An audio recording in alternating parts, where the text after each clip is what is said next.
This is Jenny with Good Real Estate Life Coaching, and I'm excited today to introduce to you someone that inspires me daily, and that is just such a professional in this business for 35 years. This is Stewart. He was the CEO of RELI Title and Closings, and you've probably heard of him if you live in Alabama. He always strives to keep us in the loop of what's going on legally around Alabama, and really tries to protect us as professionals in the business. And he's got something very important to share with you today. It's a doozy, so welcome, Kent. Thank you, Jenny. Thank you. Okay, so this is a huge topic that has been happening around town. And what did you say? How many people has this happened to? This is a big problem. We're talking about cyber fraud, and we're aware of 4 situations of attempted cyber fraud in the real estate community here in Birmingham just in the last 2 weeks. And that's just the ones we know about. You know, as you can imagine, people are reluctant to share this kind of information for obvious reasons. They don't want their clients to think that they've been compromised. So there may be more, but we're aware of at least 4 attempts. Okay, that is a big deal. Whenever he told me that 4 situations like this happened in the past 2 weeks, I'm like, we've got to get this information out to you as soon as possible, because we've got to protect your clients, and you've got to just first be aware of what's going on. So, tell us a little bit about, what this means. What is cyber fraud and how is it? Yeah, there's a, what's happening is there's a real sophisticated group of criminals that have figured out the real estate process, and they see it as low-hanging fruit. Unfortunately, we've made it pretty easy for them over the years, not using encrypted email, not protecting our data like we should. And so they've become really good at hacking into emails, watching transactions, watching emails go back and forth between real estate agents, closing settlement agents, and the customers. And they know exactly when a transaction's closing. They know where it's closing. They know all the parties involved. And then they are really good at figuring out the perfect time to insert some fraudulent wiring instructions into the mix, hopefully catching somebody sleeping or somebody not aware, and before you know it, in the blink of an eye, the money's gone. Or somebody's so busy that you're not staying on top of the contract to close process. I mean, it happens. And, I was sharing with him just a minute ago that we're such trusting people. That would never, right? We're like, oh no, that wouldn't happen to us. Yeah, everybody says that until it happens, but unfortunately, I can pretty much guarantee that somebody watching this video, their email has already been compromised. They just don't know it, and they probably won't know it until it's too late. There's no way to know. So it's a real problem, but it's a solvable problem. If we help each other, educate everyone, and we educate our customers, this is something that can be avoided pretty easily once you know what's going on. Okay, so now we know what it is. How do we protect ourselves? Okay, well, we got to stop doing some of the things we used to do. One thing, I know no one likes encrypted email. I don't like to get encrypted email when I get it from my bank. I get it. But it's become absolutely necessary now when emailing any personal private information or wiring instructions, anything having to do with the money transfers on these transactions, it has to be sent encrypted. Okay, so when you're saying encrypted, does that mean like when my accountant sends over my tax forms, that I have to put in, a password and exactly to access just that document? Exactly. Okay, and you're right. I'll call him and go, can't you just send me the form? Yeah. It's frustrating. The more we get used to it, the easier it'll be. But it is a pain sometimes. But it's a lot less painful than having your client lose $300,000 or $400,000. You just saved a lot of hassle on his part. I will call him today and ask for forgiveness. But that's the first thing we can do. We are sending wiring instructions encrypted, but many times what we've done in the past is we've sent those instructions to the real estate agent, because that's who's asking for them, and then they in turn around and send them to their customer. Those are not going encrypted. And what we're finding is most of the time in these cyber fraud transactions, the real estate agent's email is the one that's being hacked. They're the easiest to hack because a lot of times it's Gmail or a free email service, and those are, like candy to the crooks. And that's what we all use. They don't have the firewall, they don't have the protections in place. And the passwords sometimes are just too easy, He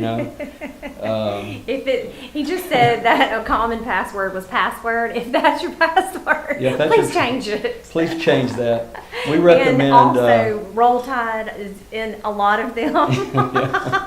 So you may want to change that too. Roll Tide, War Eagle, 11111. Those are not good. We recommend 14 characters, and I know that sounds like a lot, but you can come up with a phrase that's actually more secure than just using a word.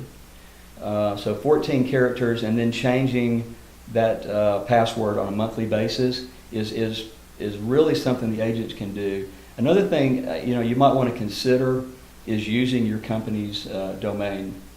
I know there's a lot of reasons not to want to do that, but they tend to have more protection, more firewalls and more protections on their email. So it's a personal choice, but those are things you can do, immediately to cut down on your email getting hacked. Do you know how to get encrypted emails? Like I wouldn't, if I knew I had to send something, protected that I get from other people, I wouldn't even know where to go to. To purchase it? Yeah. Yeah, it's a software you can purchase. There's services that you can buy it from. Okay. I'm not even sure which one we used off the top of my head, but we've been using encrypted email now for probably a year and a half. And there was a lot of resistance to it early on. I knew there would be, but now it's becoming more and more common. Well, once they have a situation like this happen, they're like, please send that to me encrypted. Yeah.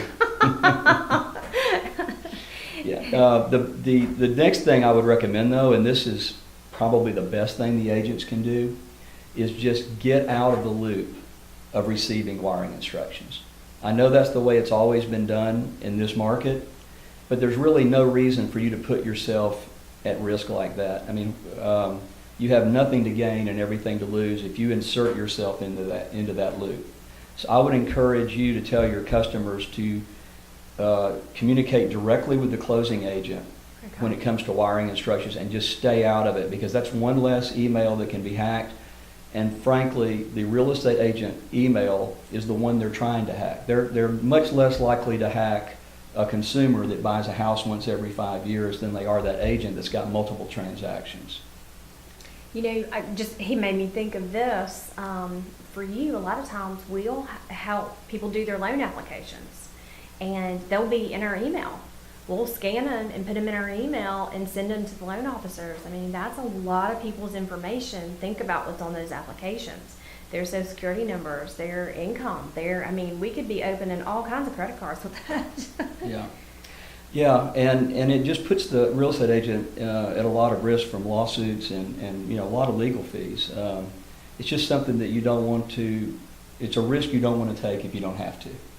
Leave that up to the closing agent, and just completely remove yourself from it. Okay, so what in the world happens when somebody gets the wrong wiring instructions and all of the money goes into someone else's account? Right.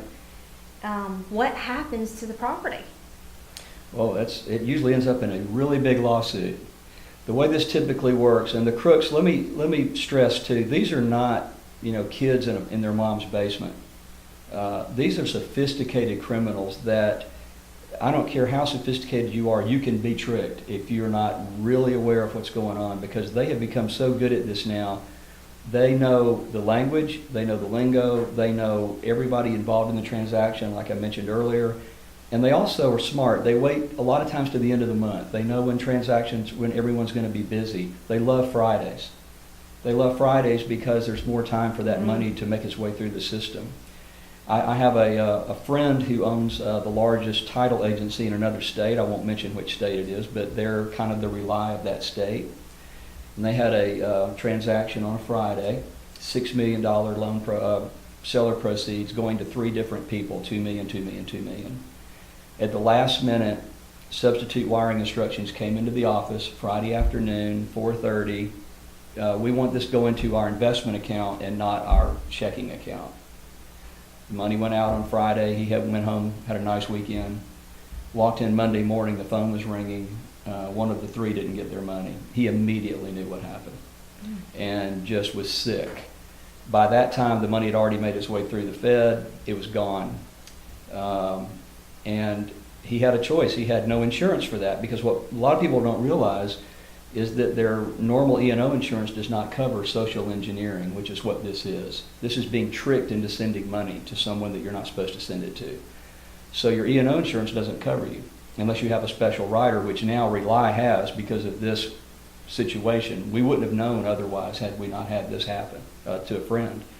And so his choice was to write a $2 million personal check or to lose the company that he had been building for the last 30 years. So he wrote the check. Very painful lesson. And and I would put that company up against any title company in the country in terms of the way they do things. They've got a SOC 2, SSAE SOC 2, which is the highest designation you can have, and they still got fooled. So if it can happen to them, it can happen to anybody. Right. Well, that is scary. Now you see why we really needed Kent to come in and share this with you, because it's serious. It's making me wonder, can I get that additional coverage? That's a great question. I mean, we had to really shop to even get it for a title agency.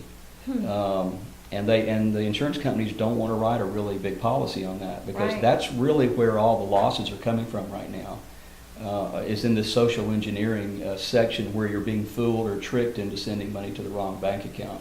That's where all the losses are coming from in the cyber theft and the real estate, and so they're reluctant to write, really big policies.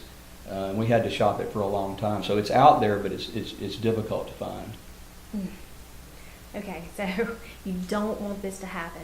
One of the trends that we've been seeing over the past few weeks is we've been receiving emails as agents, and I'm sure they're targeting everything through the MLS Association and getting our emails that way, or through the Board of Realtors, and sending out, here's the offer. And if you know that you have not been working with an agent that is sending you an offer, and all of a sudden there is an attachment with that subject line, which is super smart, because anytime an agent says, oh gosh, here's an offer, you're all clicking on it.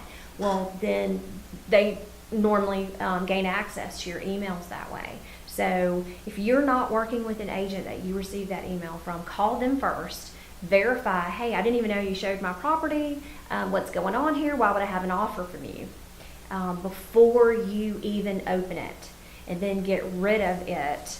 When you find out that, no, I didn't send that to you, don't click the links or the attachments, because you're going to have a lot of issues with that. A lot of agents have been suffering from that, and I've gotten several of those myself, which is funny because I can pay attention to it more. I have to think about, what property are we flipping? And it's easier for me because I'm not doing so many real estate transactions like you are. And you would automatically click that, whereas, I've kind of got my red flag up on it. So any other information that we need to know about this? Well, I would, keep in mind your customers are not aware of this problem. They are not in our industry. They have no idea this is happening. And the best thing you can do as an agent is to communicate with your client and make sure they're aware that this is happening and that it is real, and it is happening right here in Birmingham. I've come up with a form that anyone watching this is welcome. I'm happy to share it with you. Just email me at RELI, kstewart@reli.us. I'll send it to you. It's a wire fraud disclosure, kind of an information sheet that you can get your customer to sign. And it won't protect you from getting sued. If somebody gets hacked, you're still probably going to get sued. But at least it shows that you went to the effort to notify your customers that this is a real problem, and that you did everything you could do to try to keep this from happening to them. So I think we put in our emails what our bank is, and our bank is not going to change, our account number is not going to change. So if they get a substitute wire instruction email from someone that's supposedly from RELI, they know that that's probably a crook sending them that. So just the more we learn about it, the more we communicate, the more we share information, the better we're going to be at combating this problem. And we've got this infographic as well that you can see the process of what's happening, very artistically. That will pop up soon. And again, if you want that information in that form from Kent, it is kstewart@reli.us. That's important because I put .com all the time and it comes back to me. So thank you for joining us today, and as always, make sure you protect yourself and definitely protect your clients. So thank you for sharing and helping us do that. Well, thank you. Thanks for inviting me.